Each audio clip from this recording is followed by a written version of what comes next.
Presidente do Senado, Davi Alcolumbre, recebe governadores e garante inclusão de estados e municípios na reforma da Previdência. Senado retoma votações no plenário e inicia a discussão da proposta de emenda à Constituição que acaba com a tributação em medicamentos. Lei Maria da Penha completa 13 anos nesta quarta-feira e Rádio Senado ganha prêmio com reportagem sobre o tema. Destaques desta edição do Senado Notícias.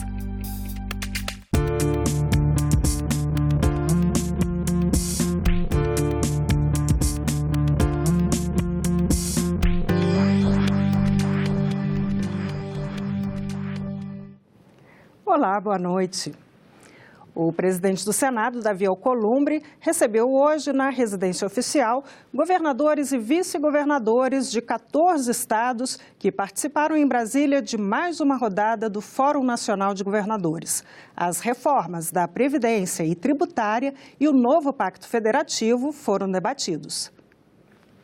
A principal demanda dos governadores é a inclusão dos estados e municípios na reforma da Previdência, que deve chegar ao Senado nos próximos dias. O acordo firmado é de que o presidente Davi estará, ao momento em que a reforma da Previdência chegar ao Senado, estará apresentando uma emenda, um destaque para a inclusão de estados e municípios, muito provavelmente aprovando o texto vindo da Câmara dos Deputados e aprovando no plenário do Senado especificamente este destaque para devolver para a Câmara este destaque para que a Câmara possa avaliar a reinclusão de estados e municípios. Os governadores também apoiaram a reforma tributária e esperam que o Senado e a Câmara dos Deputados discutam o novo Pacto Federativo ainda neste semestre. Nós temos que, nesse momento, enfrentar esse assunto,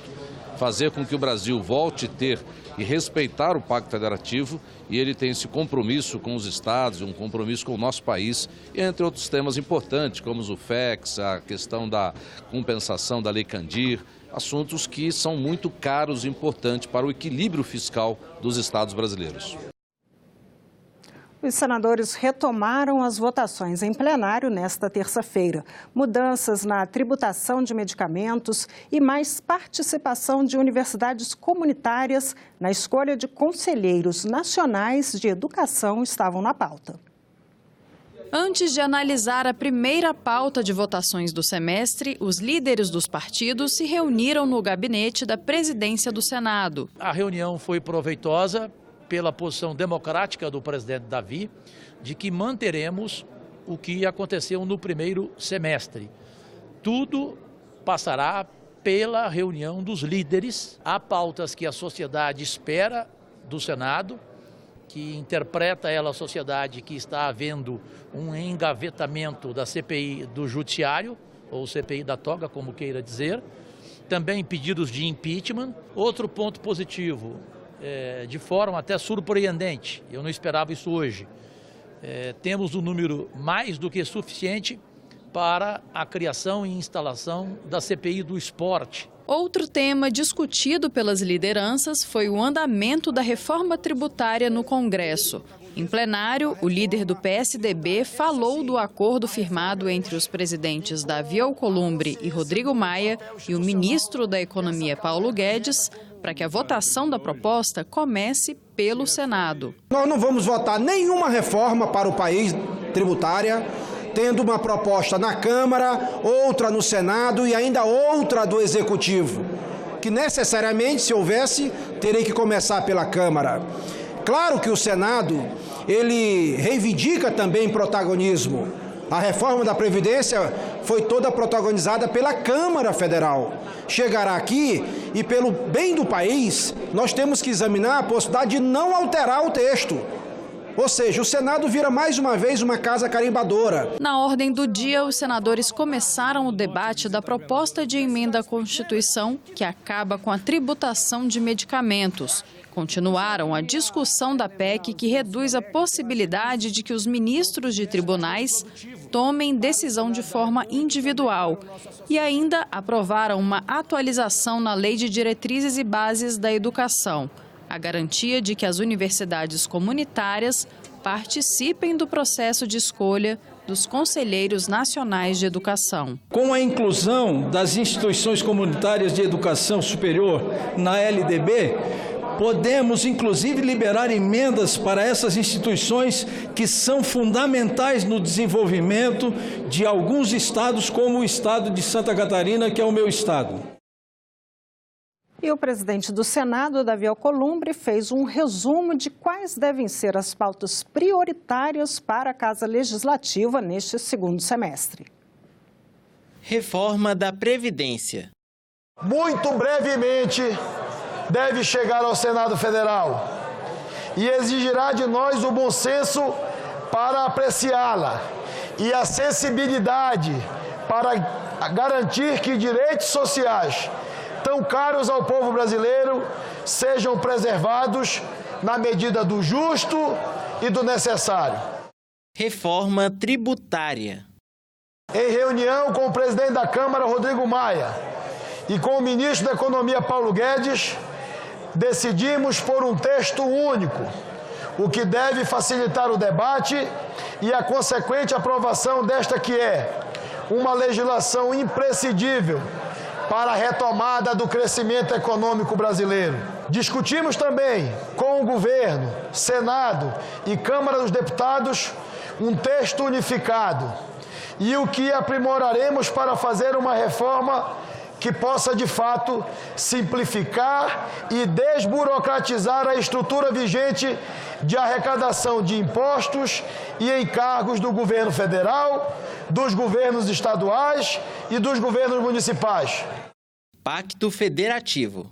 O Senado Federal, como Casa da República e como Casa da Federação, liderará essa iniciativa, que consiste, em essência, na desvinculação dos recursos do governo central para os estados e municípios. Estamos construindo os caminhos necessários para a reinclusão dos estados e dos municípios na reforma da nova Previdência e os melhores caminhos para um novo Pacto Federativo. Sou municipalista. O local onde os recursos deveriam estar mais facilmente disponíveis é nos municípios. Mas o atual Pacto Federativo mantém uma lógica diversa disso. Nosso papel como parlamentares é ajustar essa divisão de recursos. Os senadores da Comissão de Constituição e Justiça debateram hoje com especialistas um dos projetos que fazem parte do pacote anticrime e prevê medidas contra a corrupção, crime organizado e crimes violentos. Legítima defesa para policiais e execução provisória das penas também foram temas discutidos. O projeto, que é o mais amplo do pacote anticrime, prevê, entre outras medidas, a prisão em segunda instância, endurece regras para crimes graves e progressão de regime e amplia os critérios de legítima defesa para policiais que cometem crimes. O aumento de 18%, e a estatística nacional, das mortes provocadas por policiais militares está na contramão da redução dos homicídios, no geral, que é de 13%. O que revela a gravidade da mudança proposta. Essa desembargadora, que faz parte da Associação de Juízes pela Democracia, diz que as medidas propostas vão piorar a superlotação dos presídios e sugeriu que a execução provisória da pena seja retirada do texto. Nós temos 40% de presos provisórios, 40% desses 726 mil presos, isso são dados de 2016. São de presos provisórios, pessoas que ainda não foram julgadas de forma definitiva, que ainda não têm a sua culpa afirmada pelo Estado brasileiro com uma sentença ou um acórdão transitado em julgado. Tem muito preso mesmo e não vejo como solução colocar preso perigoso, preso que teve históricos de matar pessoas, de cometer crimes gravíssimos, colocar na rua. Não vejo essa solução. Eu vejo muito aqui falta de investimento, falta de construção de penitenciárias decentes. A possibilidade de acordo para quem confessa um crime, em casos sem violência ou grave ameaça, uma inovação trazida pelo projeto, foi criticada por especialistas americanos que participaram por videoconferência. O representante da Associação dos Magistrados Brasileiros defendeu que a medida pode ser usada em algumas situações. Mas, segundo ele, o juiz não pode ser um mero chancelador do acordo. Em sendo o plea bargain realizado inicialmente entre o Ministério Público e o acusado, sem que haja uma interferência, um controle do juiz ainda naquele primeiro momento, isso pode realmente trazer algum malefício para o acusado. O senador Flávio Bolsonaro disse hoje, em reunião na Comissão de Assuntos Econômicos, que o governo de seu pai, Jair Bolsonaro, não vai censurar a cultura. A comissão estava debatendo um projeto que inclui a gastronomia como beneficiária da Lei de Incentivos Fiscais, quando ele fez a declaração. O projeto foi apresentado pelo senador Davi Alcolumbre em 2015, portanto, antes de se tornar presidente do Senado. O texto prevê a inclusão da gastronomia como beneficiária da Lei Rouanet, a lei que estabelece descontos no imposto de renda de pessoas físicas e jurídicas que investirem em projetos culturais. A proposta considera a gastronomia no sentido amplo, incluindo a culinária, a bebida, os materiais utilizados, os cardápios e as técnicas de preparo dos alimentos. Lembro aqui, é claro, tem senadores aqui de estados tradicionais, a questão do Instituto do Patrimônio Histórico e Artístico Nacional, o IPHAN, do ofício das baianas de Acarajé, do modo artesanal de fazer queijo de Minas, como bens culturais de natureza imaterial. Esse registro reconhece, valoriza as práticas da cozinha tradicional e regional. A votação ficou para a semana que vem, mas o projeto motivou, na reunião desta terça-feira da CAI, um debate sobre o futuro da Lei Rouanet. Essa questão da Lei Rouanet tem sido um objeto de grande repercussão nacional, os questionamentos sobre a eficiência dela. Inclusive, o ministro Osmar Terra já até propõe mudar o nome da lei. A lei terá outra nomenclatura. Na reestruturação da Ancine, que cogitou-se aí, alguém informou à imprensa que ela seria encerrada. Isso não vai acontecer, ela apenas vai sofrer uma reformulação. Então não vai ter censura, não vai ter controle sobre o conteúdo, mas em se tratando de dinheiro público, senador Tasso, é óbvio que tem que haver algum tipo de controle. Acredito que Vossa Excelência fala com propriedade de que não haverá censura e vamos trabalhar para que a nossa democracia ela se fortaleça sem censura e sem nenhum tipo de pré-julgamento sobre a arte e o que ela representa para a sociedade. A Lei Rouanet está, neste momento, necessitando de debates como o que nós acabamos de presenciar. Todos queremos mais transparência, não apenas na Lei Rouanet, mas em todas as renúncias fiscais que o povo brasileiro acaba suportando, muitas vezes até com uma carga tributária maior. A Comissão de Assuntos Econômicos vai ouvir o ministro da Economia, Paulo Guedes, e o presidente do Banco Central, Roberto Campos Neto, sobre os juros no país. Os requerimentos de convite para que eles compareçam à comissão foram aprovados na reunião desta terça-feira. 118 milhões de brasileiros utilizam aviões como meio de transporte. Novas regras para o setor foram aprovadas recentemente no Congresso Nacional. Mas a promessa de tarifas mais baixas ainda não se realizou. Não há mais qualquer limite para o capital estrangeiro nas empresas aéreas brasileiras. Governos estaduais reduzem o imposto sobre o combustível de aviação. Malas no porão são cobradas à parte. De graça, apenas volumes no formato e no limite de 10 quilos dentro das aeronaves. A fiscalização é implacável. Deixou a gente à mercê dessas companhias aéreas que fazem o que querem, porque não tem cabimento. Por causa de 3 centímetros da rodinha da mala, ela está fora do padrão. Isso é inadmissível. Agora pagar R$120 para despachar a mala por causa de 5 centímetros de um pezinho. A expectativa era que com o aumento da concorrência e a redução dos custos, as passagens ficassem mais baratas. Mas até agora, nada. Domingo passado, 4 de agosto, um dos produtores dessa reportagem pagou por um bilhete do trecho Rio-Brasília nada menos que R$1.600. como ficam os milhões de clientes do transporte aéreo. Senadores da Comissão de Infraestrutura questionaram diretores da agência reguladora e representantes da área econômica. Se a questão de franquia de bagagem ou se determinação de rota voltar para o país na lei, nós seremos condenados a viver com as companhias hoje existentes aqui.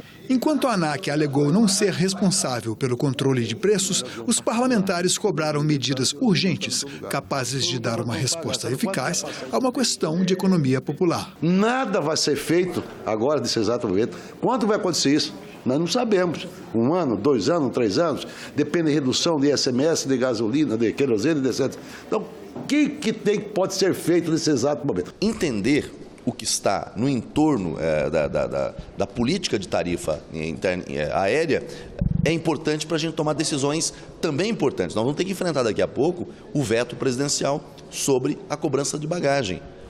Se nós entendermos todos os aspectos envolvidos, tenho certeza que a decisão será melhor e será em defesa do consumidor.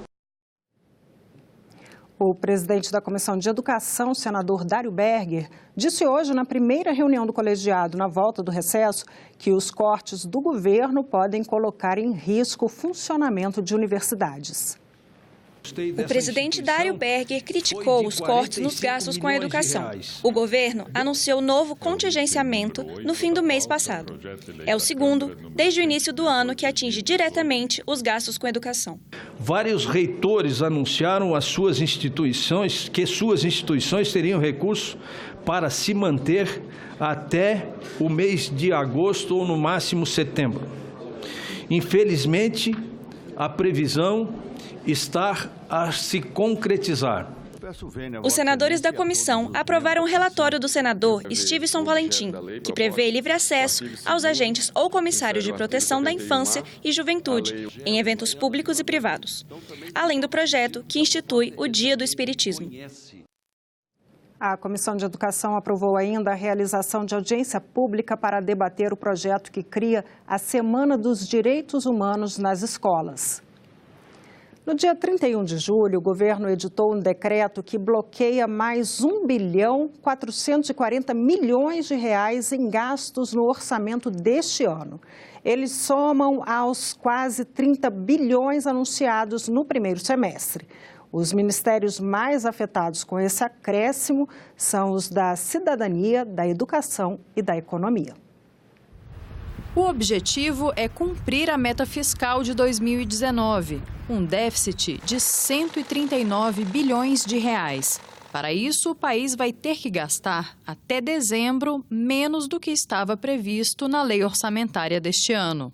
O que o governo faz com os decretos de contingenciamento é mexer na margem que ele possui a partir de mudanças nas projeções de receita e nessas adequações que vão acontecendo. Então, aquilo que está no decreto é o que vale, quer dizer, é o mais recente. Esses valores, quando a gente observa se eles são muito altos ou muito baixos, na verdade, a gente tem que olhar em comparação ao que a gente possui de excesso ou de falta de despesas discricionárias. As despesas discricionárias hoje, elas estão acima do nível mínimo necessário para o funcionamento da máquina, que seria algo como 75 bi. Então, o governo consegue fazer esses cortes sem prejudicar o funcionamento da máquina pública. A previsão total do contingenciamento nas despesas deste ano está em pouco mais de 31 bilhões de reais. Algumas das áreas mais afetadas com a edição do decreto do dia 30 de julho são investimentos em infraestrutura, ações de defesa agropecuária, concessão de bolsas de estudo, emissão de passaportes, farmácia popular, fiscalização ambiental, aquisição e distribuição de alimentos para a agricultura familiar e despesas administrativas, como água e energia elétrica. É claro que quando você já cortou bastante e vai fazer cortes incrementais, isso vai gerar diferença para quem está sentindo na pele. Agora, do ponto de vista macro, não é o que vai fazer diferença. E ainda existe a possibilidade de que o governo desbloqueie parte desses recursos até o fim do ano, caso haja receitas adicionais. Nossas projeções indicam que isso não necessariamente vai acontecer. A receita está muito apertada, a economia está se recuperando muito lentamente, as projeções, por exemplo, de crescimento estão muito baixas. Agora o governo tomou a medida do saque do FGTS, que pode compensar um pouco isso, mas não vai ser a salvação da lavoura. A receita vai continuar ainda muito ruim. Então, o contingenciamento deve ser mesmo próximo desse valor, deve ser mantido até o final do ano, ainda que o governo tenha essa possibilidade de remanejamentos ainda até o encerramento do exercício. Para o ano que vem, já existe uma previsão de que as contas do governo fechem em 124 bilhões de reais negativos. A estimativa está no projeto de lei de diretrizes orçamentárias para 2020. A proposta deve passar por votação dos parlamentares nesta semana. Primeiro, na quarta-feira, pela Comissão Mista de Orçamento e depois pelo plenário do Congresso. E na última reportagem sobre a reforma tributária, a jornalista Karine Beluso mostra que, apesar das apostas na reforma da Previdência para reverter a crise financeira atual, economistas acreditam que o país só volta a se desenvolver com uma mudança profunda no sistema tributário. O gasto da União, Estados e Municípios, hoje ele está totalmente para manter os aposentados, pensionistas, e a estrutura vigente, ele não tem uma sobra para investimento. Resolvida essa parte previdenciária, que ela é para o Estado, o município e a União, vai gerar prosperidade, milhões de novos empregos, melhora o salário, melhora a atividade empresarial, a concorrência das empresas brasileiras com o resto do mundo. O Brasil tem um problema extremamente sério. O potencial de crescimento do país hoje é baixo. A reforma tributária, principalmente essa que nós estamos propondo, de tributação de bens e serviços, ela tem como objetivo aumentar o potencial de crescimento do país. E o impacto pode ser extremamente relevante. O Sistema Tributário Nacional foi criado na época do regime militar e, mesmo com a redemocratização, até hoje não foi remodelado. A gente já vem com distorções desde lá de trás, né, e isso foi se agravando por conta da necessidade de financiamento estatal. É sempre muito mais fácil, em vez de você remodelar o sistema, implementar uma reforma ampla, aumentar tributo ou criar novos tributos. Só gambiarras. Tudo que o Brasil fez desde 80 para cá foram remendos que só contribuíram para destruir a economia. Atualmente tramitam no Congresso pelo menos 2 grandes propostas de emenda à Constituição que mexem nas regras tributárias. Uma delas é a do deputado Baleia Rossi. O texto teve a contribuição do economista Bernard Api e está sob a análise de uma comissão especial na Câmara. O nosso foco tem sido na tributação de bens e serviços, porque do ponto de vista de produtividade, do impacto sobre o potencial de crescimento do país, claramente as maiores distorções estão aqui. Nós estamos falando por baixo de um aumento do PIB potencial da ordem de 10 pontos percentuais em um horizonte de 15 anos. Outra proposição está pronta para ser votada no plenário da Câmara. O parecer é do ex-deputado Luiz Carlos Rauli e foi reapresentado em forma de nova PEC pelo Senado no fim do semestre. Uma solução de limpeza, de simplificação, né? Simplifica a cobrança eletrônica simples, direta, funcional, arrecadação garantida, diminui drasticamente a sonegação de 500 bilhões por ano, e as empresas terão uma carga tributária menor e o empresário não vai ficar com a faca no pescoço porque o tributo não vai entrar mais dentro da empresa dele. E aproveitamos a reforma para diminuir carga tributária sobre as famílias mais pobres. E esse dinheiro adicional que essas famílias terão vai voltar para a economia, criando um círculo virtuoso da economia. Ambas as propostas unificam os principais tributos sobre consumo. Surgiriam, então, o IBS, Imposto sobre Bens e Serviços, de competência da União, dos Estados e dos municípios, e o Imposto Seletivo, só de atribuição federal. Enquanto uma junta 5 tributos, cria um comitê gestor federal e prevê um período de 10 anos para a implementação, a outra tem abrangência maior, reúne 9 tributos, institui um comitê gestor estadual-municipal, cria uma cobrança tributária eletrônica e reduz impostos para alimentos e medicamentos.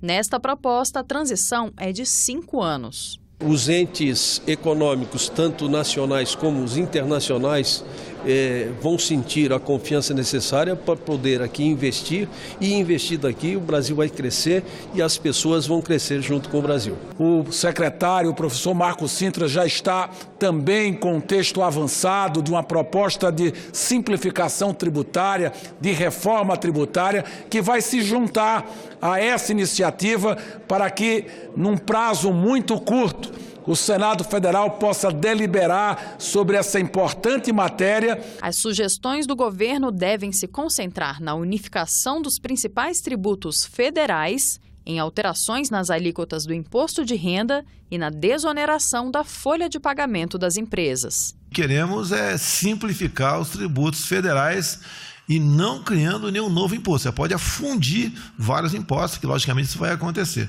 CPMF de volta, não. Isso estimula, né, a implantação de uma reforma. Realmente ela é essencial hoje para a gente poder sair de um contexto de crise econômica e melhorar a nossa capacidade de geração de receitas.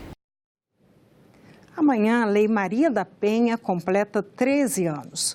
Com uma reportagem sobre o tema, a Rádio Senado ganhou o primeiro lugar no prêmio da Conferência Nacional dos Bispos do Brasil. A campanha vencedora foi Violência contra a Mulher não é fake news. A campanha conquistou o prêmio na categoria Iniciativas em Redes Sociais. Durante 16 dias, posts chamavam a atenção do internauta para manchetes de casos reais e números da violência contra a mulher no Brasil. A equipe da Rádio Agência reforçou o fenômeno das notícias falsas para destacar a importância do jornalismo de qualidade e dar credibilidade à palavra da mulher que denuncia agressões. Existe um papel muito importante na divulgação de informações. E quando a gente pensou em acompanhar a campanha de 16 dias de ativismo da violência contra a violência contra a mulher, de combate à violência contra a mulher, a gente viu nas mídias sociais uma forma de fazer isso, né? E aí veio a ideia de pegar manchetes, né, que todos os dias estão nos nossos jornais, nos sites, nos portais, para aproveitar esses dias que sempre acontecem em novembro e divulgar de alguma forma o trabalho de outros jornalistas, tantos jornalistas do Brasil fazem de tamanha importância, de mostrar esses números e o quanto a violência contra a mulher, infelizmente, é grande em nosso país. A Lei Maria da Penha completa 13 anos em agosto. A regulamentação ajudou a aumentar o número de denúncias. Segundo dados do Conselho Nacional de Justiça, o número de processos de feminicídio aumentou em 34% em 2018 em relação a 2016. Passou de mais de 3.300 casos para quase 4.500. O número de processos pendentes relativos à violência contra a mulher também aumentou. Em 2016, havia quase 892 mil ações. Em 2018, o número cresceu 13%, superando a marca de mais de 1 milhão de casos. Para representante do Núcleo de Defesa da Mulher da Defensoria Pública, é importante denunciar para inibir a ação do agressor. Dulciele falou sobre os avanços da lei nesses 13 anos. É considerada pela ONU uma das 3 melhores legislações do mundo.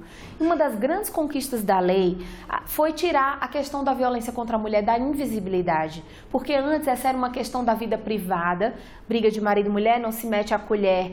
E hoje em dia ela é uma questão da vida pública. Ela é uma questão que a sociedade toda compreende como um problema público, de agenda pública. E além de tirar a questão da invisibilidade, a Lei Maria da Penha ela trouxe também outras ferramentas como as medidas protetivas de urgência, medidas de prevenção, né, o fim de cestas básicas, o fim de penas isoladas de multa. Sancionada em 2006, a Lei Maria da Penha criou mecanismos para coibir a violência doméstica e familiar contra a mulher.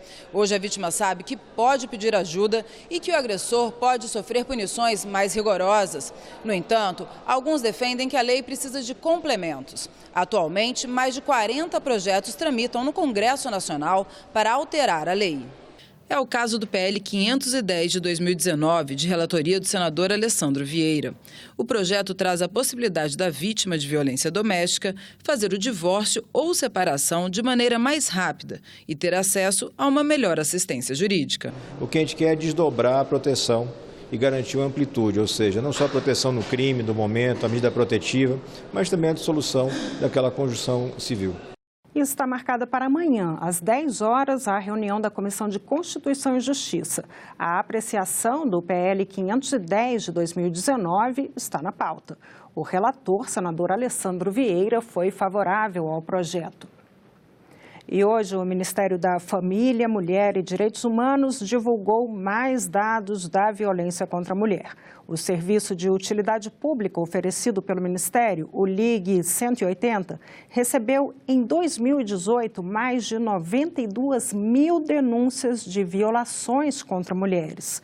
Nos primeiros 6 meses de 2019, o canal recebeu mais de 46 mil denúncias, um aumento de 10% em relação ao mesmo período do ano anterior.